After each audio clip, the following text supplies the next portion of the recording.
proyecto PAIDI 00725 y en esta ocasión estamos con el doctor Javier Galán. Iniciamos con la primera pregunta, que es ¿qué lo motivó a investigar el debate entre reglas y discrecionalidad en la política monetaria desde la perspectiva nuevo-keynesiana y por qué considera que sigue siendo un tema relevante en la actualidad? Bueno, ese tema es, digamos, algo importante de que todo economista debe manejar, dado que en términos de política monetaria es uno de los enfoques que utilizan los bancos centrales para conducir su política monetaria.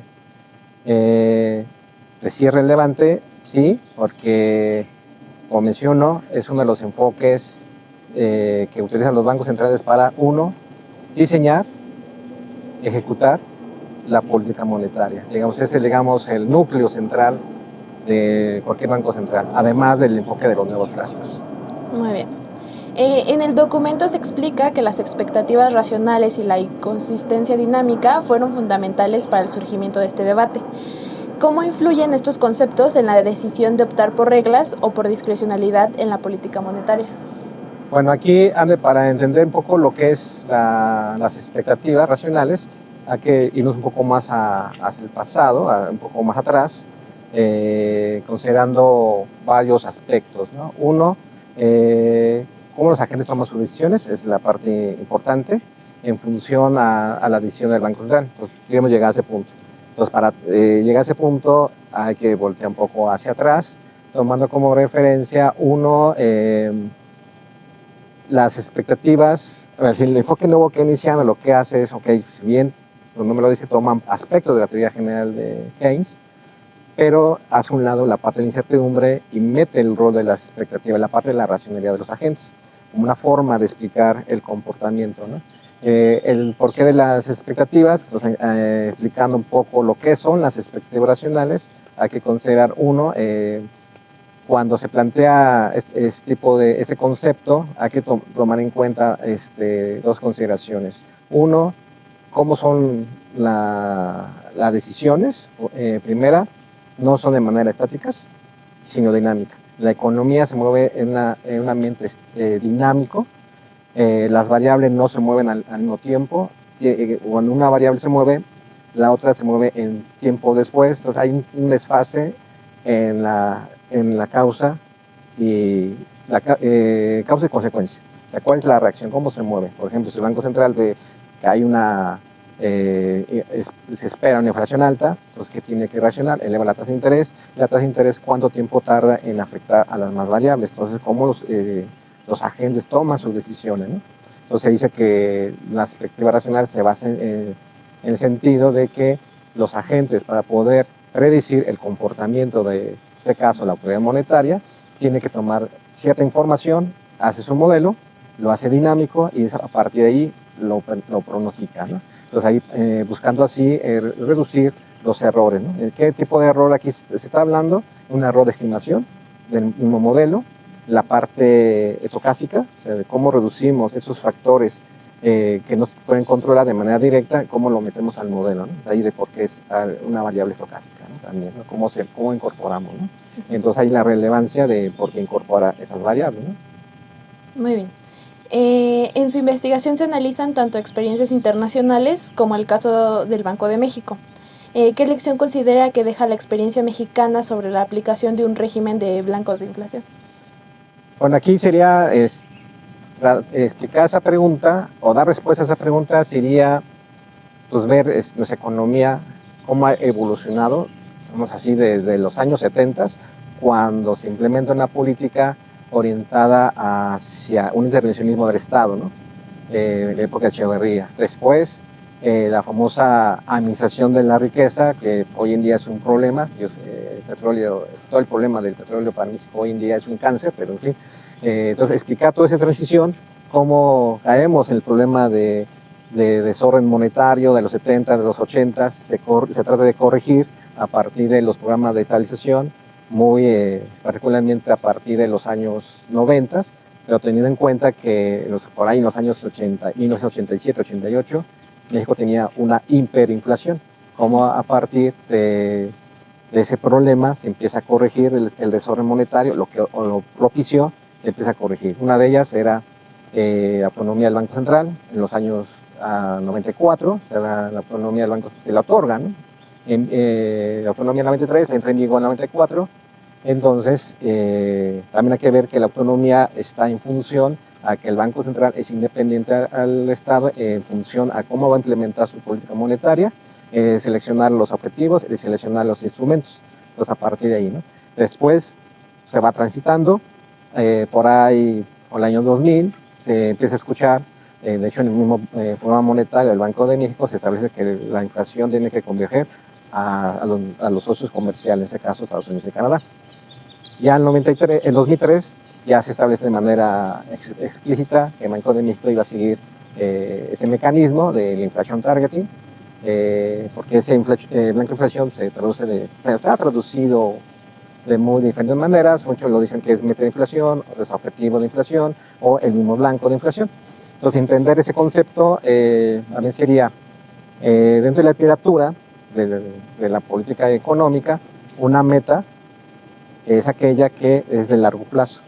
Por ejemplo, la meta de la inflación de bajos precios y de estabilidad. Esa sería de largo plazo. ¿Cómo llegamos a este largo plazo? A través de objetivos. Puede decir que los objetivos de inflación, que son de corto plazo. ¿Cómo llego al largo plazo? Pues a partir de corto plazo, que son los objetivos. Pero para poder ir midiendo si estoy alcanzando esa meta, entonces tengo que fijar un valor numérico. Ahí es donde entra el blanco de inflación. Entonces ahí son tres conceptos distintos, ¿no? Una meta, objetivo y el blanco. La meta de largo plazo, a dónde yo quiero llegar. El objetivo es cómo llego a largo plazo, a partir de corto plazo, estableciendo metas en el corto plazo, vamos a llamar así pedacitos, y que los suma, llegamos a largo plazo. Pero para eso, para poderlo medir, tengo que utilizar una métrica, que en ese caso es el blanco de inflación, que en México en su momento estableció el 3% y la variabilidad, que hay también un debate si el blanco de inflación es el del 2000 es totalmente diferente al de hoy en día, ¿no? Hoy en día ya se maneja el Inflation Target Average, el Inflation Forecast Average, asociado con lo que le llaman un rango de tolerancia, que es el de 3% más o menos la variabilidad. Entonces ahí es digamos, una combinación, una mezcla, ¿no? Entonces ahí sería en el 2000, ya más adelante va evolucionando la economía, todo instrumento de política económica o método o mecanismo que se ha utilizado es en función cómo la economía también evoluciona. No podemos implementar una política que no va a acorde a la realidad económica, sino que se va adecuando, ¿no? Para que los efectos se puedan dar. Hoy en día se habla, a partir de 2018, Banco de México empieza a implementar lo que se llama el Inflation Target Forecast Average, haciendo pronósticos sobre inflación, para poder cómo utilizar su política monetaria, cómo mueve las tasas de interés, ¿no? Todo esto podemos decir cuál es el beneficio. No podemos decir que tenemos controlar la inflación, porque la misma dinámica de la misma economía se me va a generar incrementos de precios. Es algo que no se puede eliminar, ¿no? Sino la misma economía lo va implementando, ¿no? Entonces, ¿cuál es la gran ventaja? Es que la inflación ya no es lo mismo que teníamos en los 1987, una hiperinflación de más del 150%. Ya tenemos una inflación que ronda menos del 10%, pues ya es importante.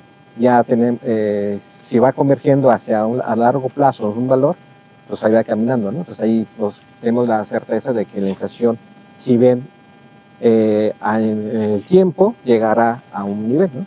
Aunque por otros factores no se puede desviar, ¿no? Pues son factores que están fuera del control de la política monetaria, ¿no? Son las partes estocásticas, ¿no? Ok. La siguiente pregunta es, a partir de la evidencia revisada en su investigación, ¿considera que en la práctica es posible seguir una regla monetaria de forma estricta o siempre será necesario conservar cierto grado de discrecionalidad? Bueno, aquí la parte estricta se refiere qué pasa si un banco, por ejemplo, si un banco, caso Banco de México, tiene o implementa una estricta, un modelo estricto, una regla de monetaria estricta o un blanco de inflación estricto, eso implicaría que cuando hay choques en la economía, o estamos en la fase de recesión, donde la economía va a caer, implicaría de que el Banco Central no tiene los grados de libertad para reaccionar a este tipo de eventualidad. Está sujeto a, tienes que seguir con la inflación y no te puedes mover de ahí. Ahora, si tienes esta parte de la flexibilidad, como ocurrió en el 95, como ocurrió en el 2008, como ocurrió en la pandemia, el Banco Central hace a un lado temporalmente la parte de la inflación y se enfoca a otro objetivo, por ejemplo, el empleo o el producto. Reacciona, aceptamos una situación de crisis, vamos a estimular la economía, entonces momentáneamente de un periodo corto, de hecho obviamente todo tiene que comunicar para que todos los agentes estén enterados de qué está haciendo el Banco Central. De hecho, el blanco de inflación es un mecanismo de transparencia.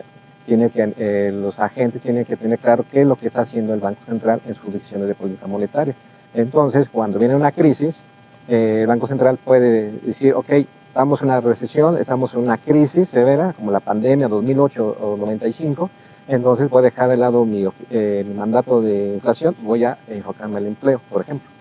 Entonces, ya que la economía reacciona, la economía se está expandiendo, entonces pues, ok, ya regreso a mi objetivo, empiezo a controlar la inflación. Entonces, sería, digamos, con la diferencia entre cuando es un mecanismo estricto, cuando es flexible. Ok, muy bien. Y por último, ¿cuál es la diferencia práctica entre seguir una regla de Taylor y aplicar blancos de inflación flexible? ¿Qué diría y cuál proporciona más estabilidad económica? Bueno, las dos son complementarias, no puede estar una sin la otra. De hecho, John Taylor, en un artículo, si no me equivoco, por el 2000, escribió un artículo hablando especialmente de eso, ¿no? De cómo implementar una política eficiente bajo un esquema, tipo de cambio, la regla de Taylor y el blanco de inflación. Digamos, son una especie de tres elementos. Hay uno le llaman una trinidad o el tipo de Taylor, el cual tiene que coexistir los tres, ¿no? El tipo de cambio como un precio más de la economía, el cual se determina bajo ciertas condiciones, entonces también tiene que jugar también tanto el blanco y como la regla monetaria, ¿no? Por ejemplo, si hoy, el día de ayer que se anunció de que Estados Unidos no está de acuerdo a que el TEMEC tenga una vigencia, se aprueba un plazo mayor a 16 años más, entonces uno pensaría el tipo de cambio tiene que reaccionar. Sin embargo, no se movió. ¿Por qué? Porque hay otros dos elementos, ¿no? La regla y el blanco. Entonces, entre los tres se juntan, ¿no? Entonces, el tipo de cambio no tiene tanta variabilidad.